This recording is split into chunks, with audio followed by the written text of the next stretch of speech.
ನಮಸ್ಕಾರ. ಶ್ರೀ ಟಿವಿ ನ್ಯೂಸ್ಗೆ ಸ್ವಾಗತ. ಈ ದಿನದ ಹೆಡ್ಲೈನ್ಸ್.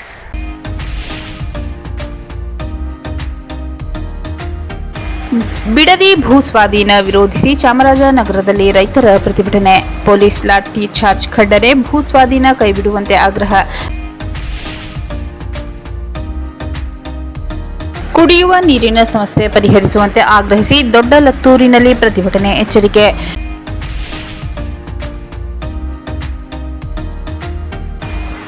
ಗೋಪಾಲಸ್ವಾಮಿ ಬೆಟ್ಟದಲ್ಲಿ ಕೆಎಸ್ಆರ್ಟಿಸಿ ಟಿಕೆಟ್ ಕೌಂಟರ್ ಉದ್ಘಾಟನೆ. ಭಕ್ತರಿಗೆ ಅನುಕೂಲ ಕಲ್ಪಿಸಲು 20 ಲಕ್ಷ ರು ವೆಚ್ಚದಲ್ಲಿ ನಿರ್ಮಾಣ.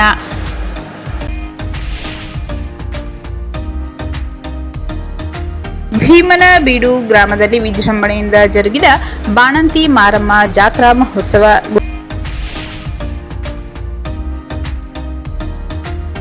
ಬಂಡೀಪುರದಲ್ಲಿ ಆನೆಗಳ ಹಿಂಡು. ರಸ್ತೆ ದಾಟಿದ ಪರಿಣಾಮ ಟ್ರಾಫಿಕ್ ಜಾಮ್. ಪ್ರವಾಸಿಗರಲ್ಲಿ ಕುತೂಹಲ. ವಾಹನಗಳ ಸಂಚಾರ ಕೆಲಕಾಲ ಸ್ಥಗಿತ. ಪತ್ರಿಕಾ ದಿನಾಚರಣೆ ಅಂಗವಾಗಿ 6 ಪತ್ರಕರ್ತರಿಗೆ ದತ್ತಿ ಪ್ರಶಸ್ತಿ. ಬಂಡೀಪುರ ಓಂಕಾರ ವಲಯದಲ್ಲಿ ಅರಣ್ಯ ಸಿಬ್ಬಂದಿ ವಸತಿ ಗೃಹಕ್ಕೆ ಗುದ್ದಲಿ ಪೂಜೆ. 80 ಲಕ್ಷ ವೆಚ್ಚದ ಕಾಮಗಾರಿಗೆ ಶಾಸಕರಿಂದ ಚಾಲನೆ.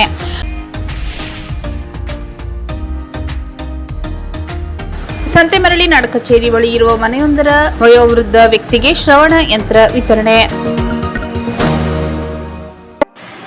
ಬಿಡದಿ ಭೂಸ್ವಾಧೀನ ವಿರೋಧಿಸಿ ಚಾಮರಾಜನಗರದಲ್ಲಿ ರೈತರ ಪ್ರತಿಭಟನೆ. ಪೊಲೀಸ್ ಲಾಠಿ ಚಾರ್ಜ್ ಖಂಡನೆ. ಭೂಸ್ವಾಧೀನ ಕೈಬಿಡುವಂತೆ ಆಗ್ರಹ. ರಾಮನಗರ ಜಿಲ್ಲೆ ಬಿಡದಿ ಹೋಬಳಿ ವ್ಯಾಪ್ತಿಯಲ್ಲಿ ಉದ್ದೇಶಿತ ಜಿಬಿಐಟಿ ಟೌನ್ಶಿಪ್ ಯೋಜನೆಗಾಗಿ ಕೃಷಿ ಭೂಮಿ ಸ್ವಾಧೀನ ಪ್ರಕ್ರಿಯೆ ಹಾಗೂ ಪ್ರತಿಭಟನಾ ನಿರತರ ರೈತರ ಮೇಲೆ ನಡೆದ ಪೊಲೀಸ್ ಲಾಠಿಚಾರ್ಜ್ ಅನ್ನು ಖಂಡಿಸಿ ರಾಜ್ಯ ರೈತ ಸಂಘಟನೆಗಳ ಒಕ್ಕೂಟ ಹಾಗೂ ರಾಜ್ಯ ಕಬ್ಬು ಬೆಳೆಗಾರರ ಸಂಘದ ಜಿಲ್ಲಾ ಘಟಕದ ನೇತೃತ್ವದಲ್ಲಿ ಪ್ರತಿಭಟನೆ ನಡೆಯಿತು. ಚಾಮರಾಜೇಶ್ವರ ದೇವಸ್ಥಾನದ ಉದ್ಯಾನವನದಿಂದ ಪ್ರತಿಭಟನಾ ಮೆರವಣಿಗೆ ಆರಂಭಿಸಿದ ರೈತರು ಭುವನೇಶ್ವರಿ ವೃತ್ತ ತಲುಪಿ ಸರ್ಕಾರ ಹಾಗೂ ಪೊಲೀಸ್ ಇಲಾಖೆ ವಿರುದ್ಧ ಘೋಷಣೆ ಕೂಗಿ ಆಕ್ರೋಶ ಹೊರಹಾಕಿದರು. ಪ್ರತಿಭಟನಾಕಾರರನ್ನು ಉದ್ದೇಶಿಸಿ ಮಾತನಾಡಿದ ಮುಖಂಡರು, ರಾಮನಗರ ಜಿಲ್ಲೆ ಬಿಡದಿ ಹೋಬಳಿ ವ್ಯಾಪ್ತಿಯ ಬೈರ್ಮಂಗಲ ಮಂಡಲಹಳ್ಳಿ ಸೇರಿದಂತೆ ವಿವಿಧ ಗ್ರಾಮದಲ್ಲಿ ಜಿಬಿಐಟಿ ಯೋಜನೆಗಾಗಿ ಫಲವತ್ತಾದ ಕೃಷಿ ಭೂಮಿಯನ್ನು ಬಲವಂತವಾಗಿ ಸ್ವಾಧೀನಪಡಿಸಿಕೊಳ್ಳುವ ಪ್ರಕ್ರಿಯೆ ತಕ್ಷಣವೇ ಕೈಬಿಡಬೇಕೆಂದು ಆಗ್ರಹಿಸಿದರು. ಕಳೆದ 460ಕ್ಕೂ ಹೆಚ್ಚು ದಿನದಿಂದ ರೈತರು ಶಾಂತಿಯುತ ಧರಣಿ ನಡೆಸುತ್ತಿದ್ದರೂ ಸರ್ಕಾರ ಸ್ಪಂದಿಸುತ್ತಿಲ್ಲ ಎಂದು ಆರೋಪಿಸಿದರು. ಮಂಡಲಹಳ್ಳಿ ಗ್ರಾಮದಲ್ಲಿ ರೈತರ ಅನುಮತಿ ಪಡೆಯದೆ ಜಂಟಿ ಅಳತೆ ಸಮಿತಿ ಅಧಿಕಾರಿಗಳು ಭೂ ಸರ್ವೆ ನಡೆಸಲು ಮುಂದಾದ ವೇಳೆ ರೈತರು ಪ್ರತಿಭಟನೆ ನಡೆಸುತ್ತಿದ್ದ ರೈತರ ಮೇಲೆ ಪೊಲೀಸರು ಲಾಠಿಚಾರ್ಜ್ ನಡೆಸಿದ್ದು, ಮಹಿಳೆ ಹಾಗೂ ವಯೋವೃದ್ಧರ ರೈತರ ಮೇಲೂ ಬಲ ಪ್ರಯೋಗ ಮಾಡಿರುವುದು ಖಂಡನೀಯ ಎಂದರು. ಘಟನೆಯಲ್ಲಿ ಹಲವು ರೈತರು ಹಾಗೂ ಮಹಿಳೆಯರು ಗಾಯಗೊಂಡಿದ್ದು, ಹಲವರನ್ನು ಬಂಧಿಸಿ ಪ್ರಕರಣ ದಾಖಲಿಸಿರುವ ಕ್ರಮವನ್ನು ಹಿಂಪಡೆಯಬೇಕೆಂದು ಒತ್ತಾಯಿಸಿದರು. ಪ್ರತಿಭಟನಾಕಾರರು ಜಿಬಿಐಟಿ ಯೋಜನೆಗೆ ಸಂಬಂಧಿಸಿದ ಭೂ ಸ್ವಾಧೀನ ಅಂತಿಮ ಅಧಿಸೂಚನೆಯನ್ನು ಹಿಂಪಡೆಯಬೇಕು, ಪೊಲೀಸ್ ಲಾಠಿಚಾರ್ಜ್ ಕುರಿತು ನ್ಯಾಯಸಮ್ಮತ ತನಿಖೆ ನಡೆಸಿ ತಪ್ಪಿತಸ್ಥ ಅಧಿಕಾರಿಗಳ ವಿರುದ್ಧ ಕ್ರಮ ಜರುಗಿಸಬೇಕು ಎಂದರು. ಬಂಧಿತ ರೈತ ಮುಖಂಡರು ಹಾಗೂ ಹೋರಾಟಗಾರರನ್ನು ಬೇಷರತ್ತಾಗಿ ಬಿಡುಗಡೆ ಮಾಡಬೇಕೆಂದು ಸರ್ಕಾರವನ್ನು ಆಗ್ರಹಿಸಿದರು. ಈ ವೇಳೆ ರಾಜ್ಯದಲ್ಲಿ ಮಳೆ ಕೊರತೆಯಿಂದ ಉಂಟಾಗಿರುವ ಪರಿಸ್ಥಿತಿ ಬರಗಾಲವೆಂದು ಘೋಷಿಸಿ ರೈತರ ಸಾಲ ಮನ್ನಾ ಮಾಡಬೇಕು ಹಾಗೂ ಬೆಳೆಹಾನಿಗೆ ಸೂಕ್ತ ಪರಿಹಾರ ನೀಡಬೇಕೆಂಬ ಬೇಡಿಕೆ ಮುಂದಿಟ್ಟರು. ಸರ್ಕಾರ ಬಲವಂತದ ಭೂಸ್ವಾಧೀನ ಪ್ರಕ್ರಿಯೆ ಮುಂದುವರಿಸಿದರೆ ರಾಜ್ಯದಾದ್ಯಂತ ಹೋರಾಟ ತೀವ್ರಗೊಳಿಸಲಾಗುವುದೆಂದು ರೈತ ಮುಖಂಡರು ಎಚ್ಚರಿಕೆ ನೀಡಿದರು. ಪ್ರತಿಭಟನೆಯಲ್ಲಿ ರಾಜ್ಯ ಕಬ್ಬು ಬೆಳೆಗಾರರ ಸಂಘದ ಹಾಗೂ ವಿವಿಧ ರೈತ ಸಂಘಟನೆಗಳ ಜಿಲ್ಲಾ ಪದಾಧಿಕಾರಿಗಳು, ರೈತ ಮುಖಂಡರು ಹಾಗೂ ಕಾರ್ಯಕರ್ತರು ಭಾಗವಹಿಸಿದ್ದರು. ಕುಡಿಯುವ ನೀರಿನ ಸಮಸ್ಯೆ ಪರಿಹರಿಸುವಂತೆ ಆಗ್ರಹಿಸಿ ದೊಡ್ಡಲತ್ತೂರಿನಲ್ಲಿ ಪ್ರತಿಭಟನೆ. ಎಚ್ಚರಿಕೆ. ಹನೂರು ತಾಲೂಕಿನ ದೊಡ್ಡಲತ್ತೂರು ಗ್ರಾಮದಲ್ಲಿ ತೀವ್ರಗೊಂಡಿರುವ ಕುಡಿಯುವ ನೀರಿನ ಸಮಸ್ಯೆಯನ್ನು ಶೀಘ್ರ ಪರಿಹರಿಸುವಂತೆ ಆಗ್ರಹಿಸಿ ಗ್ರಾಮಸ್ಥರು ಜನಪರ ಹೋರಾಟದ ಎಚ್ಚರಿಕೆ ನೀಡಿದ್ದಾರೆ. ಅಂತರ್ಜಲ ಮಟ್ಟ ಕುಸಿದ ಪರಿಣಾಮ ಗ್ರಾಮದಲ್ಲಿ ಹಲವು ಬೋರ್ವೆಲ್ ಬತ್ತಿ ಹೋಗಿದ್ದು, ಕುಡಿಯುವ ನೀರಿಗಾಗಿ ಗ್ರಾಮಸ್ಥರು ಪರದಾಡುವಂತಾಗಿದೆ. ಹನಿ ನೀರಿಗೂ ಸಂಕಷ್ಟ ಎದುರಾಗಿರುವುದರಿಂದ ಗ್ರಾಮದಲ್ಲಿ ಸಾರ್ವಜನಿಕರ ಆಕ್ರೋಶ ಹೆಚ್ಚಾಗಿದೆ. ಕುಡಿಯುವ ನೀರಿನ ಕುರಿತು ಹಲವು ಬಾರಿ ಸಂಬಂಧಪಟ್ಟ ಅಧಿಕಾರಿಗಳ ಗಮನಕ್ಕೆ ತಂದರೂ ಸಮರ್ಪಕ ಕ್ರಮ ಕೈಗೊಂಡಿಲ್ಲ ಎಂದು ಗ್ರಾಮಸ್ಥರು ಆರೋಪಿಸಿದ್ದು, ಕೂಡಲೇ ಪರ್ಯಾಯವಾಗಿ ಕುಡಿಯುವ ನೀರಿನ ವ್ಯವಸ್ಥೆ ಕಲ್ಪಿಸಿ ಶಾಶ್ವತ ಪರಿಹಾರಕ್ಕೆ ಕ್ರಮ ಕೈಗೊಳ್ಳಬೇಕೆಂದು ಒತ್ತಾಯಿಸಿದ್ದಾರೆ. ಸಮಸ್ಯೆ ನಿರ್ಲಕ್ಷಿಸಿದರೆ ಸಂಬಂಧಪಟ್ಟ ಇಲಾಖೆ ಕಚೇರಿ ಎದುರು ಉಗ್ರ ಪ್ರತಿಭಟನೆ ನಡೆಸಲಾಗುವುದೆಂದು ಗ್ರಾಮಸ್ಥರು ಎಚ್ಚರಿಕೆ ನೀಡಿದ್ದಾರೆ. ಗೋಪಾಲಸ್ವಾಮಿ ಬೆಟ್ಟದಲ್ಲಿ ಕೆಎಸ್ಆರ್ಟಿಸಿ ಟಿಕೆಟ್ ಕೌಂಟರ್ ಉದ್ಘಾಟನೆ. ಭಕ್ತರಿಗೆ ಅನುಕೂಲ ಕಲ್ಪಿಸಲು 20 ಲಕ್ಷ ರು ವೆಚ್ಚದಲ್ಲಿ ನಿರ್ಮಾಣ. ಗುಂಡ್ಲುಪೇಟೆ ತಾಲೂಕಿನ ಪ್ರಸಿದ್ಧ ಗೋಪಾಲಸ್ವಾಮಿ ಬೆಟ್ಟದ ತಪ್ಪಲಿನಲ್ಲಿ ಭಕ್ತರ ಅನುಕೂಲಕ್ಕಾಗಿ ಸುಮಾರು 20 ಲಕ್ಷ ರು ವೆಚ್ಚದಲ್ಲಿ ನಿರ್ಮಿಸಲಾದ ಕೆಎಸ್ಆರ್ಟಿಸಿ ಟಿಕೆಟ್ ಕೌಂಟರ್ ಅನ್ನು ಶಾಸಕರಾದ ಎಚ್.ಎಂ. ಗಣೇಶ್ ಪ್ರಸಾದ್ ಉದ್ಘಾಟಿಸಿದರು. ಬಳಿಕ ಮಾತನಾಡಿದ ಅವರು, ಗೋಪಾಲಸ್ವಾಮಿ ಬೆಟ್ಟದಲ್ಲಿ ಟಿಕೆಟ್ ಕೌಂಟರ್ ಸ್ಥಾಪಿಸುವಂತೆ ಹಿಂದಿನ ಜಿಲ್ಲಾಧಿಕಾರಿ ಶಿಲ್ಪಾ ನಾಗ್ ಸೂಚಿಸಿದ್ದರು. ಅದರಂತೆ ಇಂದು ಕೌಂಟರ್ ಆರಂಭಿಸಲಾಗಿದೆ. ಭಕ್ತರು ಬಿಸಿಲು ಹಾಗೂ ಮಳೆಯಲ್ಲಿ ನಿಂತು ಟಿಕೆಟ್ ಪಡೆಯುವ ಪರಿಸ್ಥಿತಿ ಎದುರಾಗದಂತೆ ಈ ವ್ಯವಸ್ಥೆ ಕಲ್ಪಿಸಲಾಗಿದೆ ಎಂದರು. ಗೋಪಾಲಸ್ವಾಮಿ ಬೆಟ್ಟಕ್ಕೆ ಹೆಚ್ಚಿನ ಸಂಖ್ಯೆಯಲ್ಲಿ ಭಕ್ತರು ಆಗಮಿಸುವ ಹಿನ್ನೆಲೆಯಲ್ಲಿ ಮೂಲಭೂತ ಸೌಕರ್ಯಗಳನ್ನು ಹಂತ ಹಂತವಾಗಿ ಅಭಿವೃದ್ಧಿಪಡಿಸಲಾಗುವುದು. ಮುಂದಿನ ದಿನದಲ್ಲಿ ಕಾಂಕ್ರೀಟ್ ರಸ್ತೆ ನಿರ್ಮಾಣಕ್ಕೂ ಕ್ರಮ ಕೈಗೊಳ್ಳಲಾಗುವುದು. ಅಗತ್ಯವಿರುವ ಹೆಚ್ಚುವರಿ ಅನುದಾನವನ್ನು ಮುಖ್ಯಮಂತ್ರಿಯವರ ವಿಶೇಷ ಅನುದಾನದಿಂದ ತರಲು ಪ್ರಯತ್ನಿಸಲಾಗುವುದು ಎಂದು ತಿಳಿಸಿದರು. ಬೆಟ್ಟದ ಪ್ರಧಾನ ಅರ್ಚಕ ಗೋಪಾಲಕೃಷ್ಣ ಭಟ್ ಮಾತನಾಡಿ, ಬಹಳ ದಿನದಿಂದ ಟಿಕೆಟ್ ಕೌಂಟರ್ ಅಗತ್ಯವಿತ್ತು. ಈ ಕುರಿತು ಅಧಿಕಾರಿಗಳ ಗಮನಕ್ಕೂ ತರಲಾಗಿತ್ತು. ಬಿಸಿಲಿನಲ್ಲಿ ಮಕ್ಕಳು, ವೃದ್ಧರು ಸೇರಿದಂತೆ ಭಕ್ತರು ನಿಂತಿರುವುದನ್ನು ಕಂಡು ಹಿಂದಿನ ಜಿಲ್ಲಾಧಿಕಾರಿ ಶಿಲ್ಪಾ ನಾಗ್ ಈ ವ್ಯವಸ್ಥೆ ಕಲ್ಪಿಸಲು ಮುಂದಾಗಿದ್ದರು. ಮುಂದೆಯೂ ಕುಡಿಯುವ ನೀರು ಸೇರಿದಂತೆ ಇನ್ನಷ್ಟು ಮೂಲಭೂತ ಸೌಲಭ್ಯ ಒದಗಿಸಬೇಕೆಂದು ಆಗ್ರಹಿಸಿದರು. ಕಾರ್ಯಕ್ರಮದಲ್ಲಿ ಬೆಟ್ಟದ ಪ್ರಧಾನ ಅರ್ಚಕ ಗೋಪಾಲಕೃಷ್ಣ ಭಟ್, ಮಾಜಿ ಕಾಡಾ ಅಧ್ಯಕ್ಷ ನಂಜಪ್ಪ, ಚಾಂಬರ್ ನಿರ್ದೇಶಕ ನಂಜನ್ ಪ್ರಸಾದ್, ಡಿಸಿಎಫ್ ನಂದೀಶ್, ಎಸಿಎಫ್ ಶುಭಂ ಸಿಂಗ್, ಎಸಿಎಫ್ ಸುರೇಶ್, ಜಿಎಸ್ ಬೆಟ್ಟ ವಲಯ ಅರಣ್ಯಾಧಿಕಾರಿ ಸತೀಶ್, ಗ್ರಾಮ ಪಂಚಾಯಿತಿ ಮಾಜಿ ಅಧ್ಯಕ್ಷ ರವಿ, ಕೆಎಸ್ಆರ್ಟಿಸಿ ಅಧಿಕಾರಿ ಕುಮಾರ್ ನಾಯ್ಕ ಸೇರಿದಂತೆ ಹಲವರು ಉಪಸ್ಥಿತರಿದ್ದರು. ಭೀಮನಬೀಡು ಗ್ರಾಮದಲ್ಲಿ ವಿಜೃಂಭಣೆಯಿಂದ ಜರುಗಿದ ಬಾಣಂತಿ ಮಾರಮ್ಮ ಜಾತ್ರಾ ಮಹೋತ್ಸವ. ಗುಂಡ್ಲುಪೇಟೆ ತಾಲೂಕಿನ ಭೀಮನಬೀಡು ಗ್ರಾಮದಲ್ಲಿ ಗ್ರಾಮ ದೇವತೆ ಬಾಣಂತಿ ಮಾರಮ್ಮನ ಜಾತ್ರಾ ಮಹೋತ್ಸವ ಭಕ್ತಿ ಭಾವ ಹಾಗೂ ಸಂಭ್ರಮದಿಂದ ನಡೆಯಿತು. ಜಾತ್ರೆ ಅಂಗವಾಗಿ ಕಳೆದ 3 ದಿನದಿಂದ ಗ್ರಾಮದಲ್ಲಿ ಹಬ್ಬದ ವಾತಾವರಣ ನಿರ್ಮಾಣವಾಗಿತ್ತು. ವಿವಿಧ ಧಾರ್ಮಿಕ ಹಾಗೂ ಸಾಂಪ್ರದಾಯಿಕ ಕಾರ್ಯಕ್ರಮ ಭಕ್ತರ ಸಮ್ಮುಖದಲ್ಲಿ ನೆರವೇರಿದವು. ದೇವಿಗೆ ವಿಶೇಷ ಪೂಜೆ, ಅಲಂಕಾರ, ಮಂಗಳಾರತಿ ಸೇರಿದಂತೆ ವಿವಿಧ ಧಾರ್ಮಿಕ ವಿಧಿವಿಧಾನ ನಡೆಸಲಾಯಿತು. ಸುತ್ತಮುತ್ತಲಿನ ಗ್ರಾಮದಿಂದ ಸಾವಿರಾರು ಭಕ್ತರು ಆಗಮಿಸಿ ದೇವಿ ದರ್ಶನ ಪಡೆದು ಹರಕೆ ಸಲ್ಲಿಸಿದರು. ಜಾತ್ರೆಯಲ್ಲಿ ಮಹಿಳೆಯರು, ಯುವಕರು ಹಾಗೂ ಗ್ರಾಮಸ್ಥರು ಉತ್ಸಾಹದಿಂದ ಪಾಲ್ಗೊಂಡು ಸಂಭ್ರಮ ಹೆಚ್ಚಿಸಿದರು. ಜಾತ್ರೆ ಹಿನ್ನೆಲೆಯಲ್ಲಿ ಗ್ರಾಮದಲ್ಲಿ ವಿದ್ಯುತ್ ದೀಪಾಲಂಕಾರ, ವಿಶೇಷ ಅಲಂಕಾರ ಮಾಡಲಾಗಿದ್ದು ಎಲ್ಲೆಡೆ ಹಬ್ಬದ ಕಳೆ ಕಂಡುಬಂದಿತು. ಗ್ರಾಮಸ್ಥರ ಸಹಕಾರದೊಂದಿಗೆ ಜಾತ್ರಾ ಮಹೋತ್ಸವ ಶಾಂತಿಯುತವಾಗಿ ಹಾಗೂ ವಿಜೃಂಭಣೆಯಿಂದ ನೆರವೇರಿತು. ಬಂಡೀಪುರದಲ್ಲಿ ಆನೆಗಳ ಹಿಂಡು, ರಸ್ತೆ ದಾಟಿದ ಪರಿಣಾಮ ಟ್ರಾಫಿಕ್ ಜಾಮ್, ಪ್ರವಾಸಿಗರಲ್ಲಿ ಕುತೂಹಲ, ವಾಹನಗಳ ಸಂಚಾರ ಕೆಲಕಾಲ ಸ್ಥಗಿತ. ಚಾಮರಾಜನಗರ ಜಿಲ್ಲೆ ಗುಂಡ್ಲುಪೇಟೆ ತಾಲೂಕಿನ ಬಂಡೀಪುರ ಹುಲಿ ಸಂರಕ್ಷಿತ ಪ್ರದೇಶದಲ್ಲಿ ಆನೆಗಳ ಹಿಂಡು ರಸ್ತೆ ದಾಟಿದ ಪರಿಣಾಮ ಮಧುಮಲೆ ರಸ್ತೆಯಲ್ಲಿ ಕೆಲಕಾಲ ವಾಹನ ಸಂಚಾರ ಅಸ್ತವ್ಯಸ್ತಗೊಂಡ ಘಟನೆ ನಡೆದಿದೆ.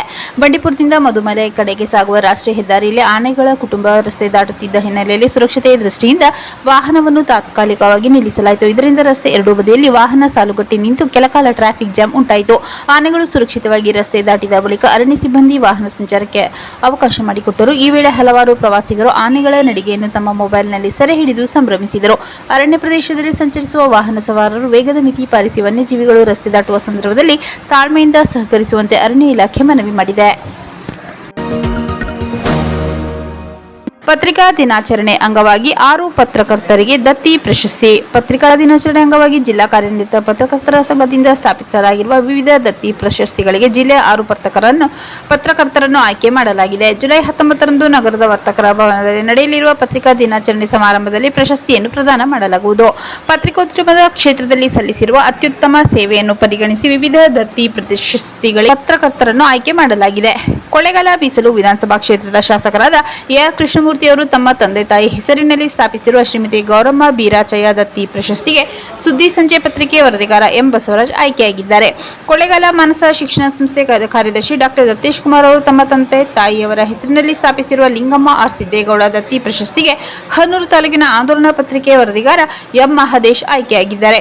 ಚಾಮರಾಜನಗರ ಗುತ್ತಿಗೆದಾರರ ಹೊಸೂರು ಜಗದೀಶ್ ಅವರು ತಮ್ಮ ತಂದೆ ಸ್ಮರಣಾರ್ಥ ಸ್ಥಾಪಿಸಿರುವ ಸಿದ್ದಲಿಂಗ ದೇವರು ಅತ್ಯುತ್ತಮ ಛಾಯಾಚಿತ್ರಗ್ರಾಹಕ ಪ್ರಶಸ್ತಿಗೆ ಪತ್ರಿಕಾ ಛಾಯಾಗ್ರಾಹಕ ಬದನಗುಪ್ಪೆ ಮಲ್ಲಣ್ಣ ಆಯ್ಕೆಯಾಗಿದ್ದು, ಗುಂಡ್ಲುಪೇಟೆ ವಿಧಾನಸಭಾ ಕ್ಷೇತ್ರದ ಶಾಸಕರಾದ ಎಚ್ಎಂ ಗಣೇಶ್ ಪ್ರಸಾದ್ ತಮ್ಮ ತಂದೆ ಅವರ ಸ್ಮರಣಾರ್ಥ ಸ್ಥಾಪಿಸಿರುವ ಎಚ್ಎಸ್ ಮಹದೇವ್ ಪ್ರಸಾದ್ ದತ್ತಿ ಪ್ರಶಸ್ತಿಗೆ ವಿಜಯ ಕರ್ನಾಟಕ ಪತ್ರಿಕೆ ಬೇಗೂರು ವರದಿಗಾರ ಮಣಿಕಂಠ ಬೇಗೂರು ಆಯ್ಕೆಯಾಗಿದ್ದು, ಮಾಜಿ ಸಚಿವ ಎನ್ ಮಹೇಶ್ ತಮ್ಮ ಪತ್ನಿ ಹಾಗೂ ಲೇಖಕಿ ಕೆ ವಿಜಯ ಅವರ ಸ್ಮರಣಾರ್ಥ ಸ್ಥಾಪಿಸಿರುವ ದತ್ತಿ ಪ್ರಶಸ್ತಿಗೆ ಆರ್ ಮ್ಯಾಕ್ಸ್ ನ್ಯೂಸ್ ವರದಿಗಾರ ಕೊಳ್ಳೇಗಾಲದ ಸಿ ಬಸಂತ್ ಕುಮಾರ್ ಆಯ್ಕೆಯಾಗಿದ್ದಾರೆ. ಉದ್ಯಮಿ ವಿಶ್ವೇಂದ್ರಪ್ಪ ತಮ್ಮ ತಂದೆಯ ಸ್ಮರಣಾರ್ಥ ಸ್ಥಾಪಿಸಿರುವ ಹೊನ್ನಳ್ಳಿ ಪಟೇಲ್ ಎಚ್ಎಂ ಪುಟ್ಟಮಾದಪ್ಪ ದತ್ತಿ ಪ್ರಶಸ್ತಿಗೆ ಗುರುಕನ ಪತ್ರಿಕೆಯ ಯಳಂದೂರು ತಾಲೂಕು ವರದಿಗಾರ ವೈಎಂ ಭಾನುಪ್ರಕಾಶ್ ಆಯ್ಕೆಯಾಗಿದ್ದು, ಈ ಕುರಿತು ಜಿಲ್ಲಾ ಕಾರ್ಯನಿರತ ಪತ್ರಕರ್ತರ ಸಂಘದ ಪ್ರಧಾನ ಕಾರ್ಯದರ್ಶಿ ಎಸ್ ಲಕ್ಕೂರ್ ಪತ್ರಿಕಾ ಪ್ರಕಟಣೆಯಲ್ಲಿ ಮಾಹಿತಿ ನೀಡಿದ್ದು, ಪ್ರಶಸ್ತಿಗೆ ಆಯ್ಕೆಯಾದ ಎಲ್ಲ ಪತ್ರಕರ್ತರನ್ನು ಜಿಲ್ಲಾ ಕಾರ್ಯನಿರತ ಪತ್ರಕರ್ತರ ಅಧ್ಯಕ್ಷ ಸಂಘದ ಅಧ್ಯಕ್ಷ ಸಿದ್ಲಿಂಗಸ್ವಾಮಿ, ಪ್ರಧಾನ ಕಾರ್ಯದರ್ಶಿ ಪ್ರಸಾದ್ ಎನ್ ಲಕ್ಕೂರ್ ಹಾಗೂ ಸಂಘದ ಪದಾಧಿಕಾರಿಗಳು ಅಭಿನಂದಿಸಿದ್ದಾರೆ. ಬಂಡೀಪುರ ಓಂಕಾರ ವಲಯದಲ್ಲಿ ಅರಣ್ಯ ಸಿಬ್ಬಂದಿ ವಸತಿ ಗೃಹಕ್ಕೆ ಗುದ್ದಲಿ ಪೂಜೆ 80 ಲಕ್ಷ ವೆಚ್ಚದ ಕಾಮಗಾರಿಗೆ ಶಾಸಕರಿಂದ ಚಾಲನೆ. ಬಂಡೀಪುರ ಹುಲಿ ಸಂರಕ್ಷಿತ ಪ್ರದೇಶದ ಓಂಕಾರ ವಲಯದಲ್ಲಿ ಅರಣ್ಯ ಕಾವಲು ಪಡೆ ಸಿಬ್ಬಂದಿಗಳಿಗಾಗಿ ಅಂದಾಜು 80 ಲಕ್ಷ ವೆಚ್ಚದಲ್ಲಿ ನಿರ್ಮಾಣಗೊಳ್ಳಲಿರುವ ವಸತಿ ಗೃಹ ಕಾಮಗಾರಿಗೆ ಶಾಸಕರು ಗುದ್ದಲಿ ಪೂಜೆ ನೆರವೇರಿಸಿದರು. ಬಳಿಕ ಮಾತನಾಡಿದ ಅವರು, ಅರಣ್ಯ ಸಂರಕ್ಷಣೆಗಾಗಿ ಹಗಲಿರುಳು ಶ್ರಮಿಸುತ್ತಿರುವ ಅರಣ್ಯ ಸಿಬ್ಬಂದಿಗೆ ಅಗತ್ಯ ಮೂಲಸೌಕರ್ಯ ಹಾಗೂ ವಸತಿ ಸೌಲಭ್ಯ ಒದಗಿಸುವುದು ಸರ್ಕಾರದ ಆದ್ಯತೆ. ಸಿಬ್ಬಂದಿಗಳ ಕಲ್ಯಾಣ ಮತ್ತು ಸೌಲಭ್ಯ ಅಭಿವೃದ್ಧಿಗೆ ತಮ್ಮ ಬದ್ಧತೆ ಸದಾ ಅಚಲವಾಗಿದೆ ಎಂದರು. ಕಾರ್ಯಕ್ರಮದಲ್ಲಿ ಚಾಮುಂಡಿ ನಿರ್ದೇಶಕ ನಂಜನ್ ಪ್ರಸಾದ್, ಉಪ ಅರಣ್ಯ ಸಂರಕ್ಷಣಾಧಿಕಾರಿ ನಂದೀಶ್, ಸಹಾಯಕ ಅರಣ್ಯ ಸಂರಕ್ಷಣಾಧಿಕಾರಿ ಸುರೇಶ್ ಕುಮಾರ್, ನಿರ್ಮಿತಿ ಕೇಂದ್ರದ ಸಹಾಯಕ ಕಾರ್ಯನಿರ್ವಾಹಕ ಇಂಜಿನಿಯರ್ ವಿಶ್ವೇಂದ್ರ ಸೇರಿದಂತೆ ಅರಣ್ಯ ಇಲಾಖೆ ಅಧಿಕಾರಿಗಳು, ಸಾರ್ವಜನಿಕರು ಉಪಸ್ಥಿತರಿದ್ದರು. ಸಂತೆಮರಳಿ ನಾಡಕಚೇರಿ ಬಳಿ ಇರುವ ಮನೆಯೊಂದರ ವಯೋವೃದ್ಧ ವ್ಯಕ್ತಿಗೆ ಶ್ರವಣ ಯಂತ್ರ ವಿತರಣೆ. ಸಂತೆಮರಳಿ ನಾಡಕಚೇರಿ ಬಳಿ ಇರುವ ಮನೆಯೊಂದರ ವಯೋವೃದ್ಧ ವ್ಯಕ್ತಿಗೆ ಶ್ರವಣ ಯಂತ್ರವನ್ನು ಮನೆಯ ಬಳಿ ತೆರಳು ತಾವೇ ಖುದ್ದಾಗಿ ಶ್ರವಣ ಯಂತ್ರವನ್ನು ಜಿಲ್ಲಾಧಿಕಾರಿ ಶ್ರೀರೂಪ ವಿತರಿಸಿದರು. ವೃದ್ಧರಿಗೆ ಸುಮಾರು 77 ವರ್ಷ ವಯಸ್ಸಾಗಿದ್ದು, ಅವರು ಮನೆಯಿಂದ ಆಚೆ ಬರಲು ಸಾಧ್ಯವಿಲ್ಲ ಎಂಬ ಮಾಹಿತಿ ಪಡೆದುಕೊಂಡು ತಾವೇ ಸ್ವತಃ ಮನೆಗೆ ಭೇಟಿ ನೀಡಿ ಅವರ ಆರೋಗ್ಯವನ್ನು ವಿಚಾರಿಸಿ ಅವರಿಗೆ ಶ್ರವಣ ಯಂತ್ರ ನೀಡಿದರು. ಮತ್ತೊಮ್ಮೆ ಮುಖ್ಯಾಂಶಗಳು.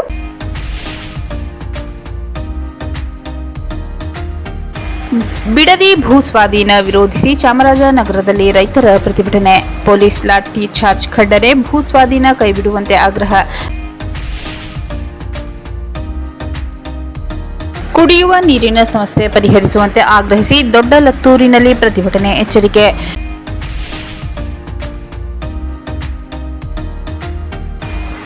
ಗೋಪಾಲಸ್ವಾಮಿ ಬೆಟ್ಟದಲ್ಲಿ ಕೆಎಸ್ಆರ್ಟಿಸಿ ಟಿಕೆಟ್ ಕೌಂಟರ್ ಉದ್ಘಾಟನೆ. ಭಕ್ತರಿಗೆ ಅನುಕೂಲ ಕಲ್ಪಿಸಲು 20 ಲಕ್ಷ ರು ವೆಚ್ಚದಲ್ಲಿ ನಿರ್ಮಾಣ.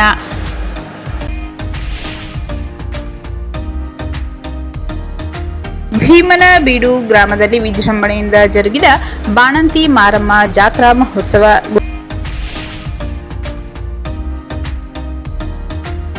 ಬಂಡೀಪುರದಲ್ಲಿ ಆನೆಗಳ ಹಿಂಡು ರಸ್ತೆ ದಾಟಿದ ಪರಿಣಾಮ ಟ್ರಾಫಿಕ್ ಜಾಮ್. ಪ್ರವಾಸಿಗರಲ್ಲಿ ಕುತೂಹಲ. ವಾಹನಗಳ ಸಂಚಾರ ಕೆಲಕಾಲ ಸ್ಥಗಿತ. ಪತ್ರಿಕಾ ದಿನಾಚರಣೆ ಅಂಗವಾಗಿ 6 ಪತ್ರಕರ್ತರಿಗೆ ದತ್ತಿ ಪ್ರಶಸ್ತಿ. ಬಂಡೀಪುರ ಓಂಕಾರ ವಲಯದಲ್ಲಿ ಅರಣ್ಯ ಸಿಬ್ಬಂದಿ ವಸತಿ ಗೃಹಕ್ಕೆ ಗುದ್ದಲಿ ಪೂಜೆ. 80 ಲಕ್ಷ ವೆಚ್ಚದ ಕಾಮಗಾರಿಗೆ ಶಾಸಕರಿಂದ ಚಾಲನೆ.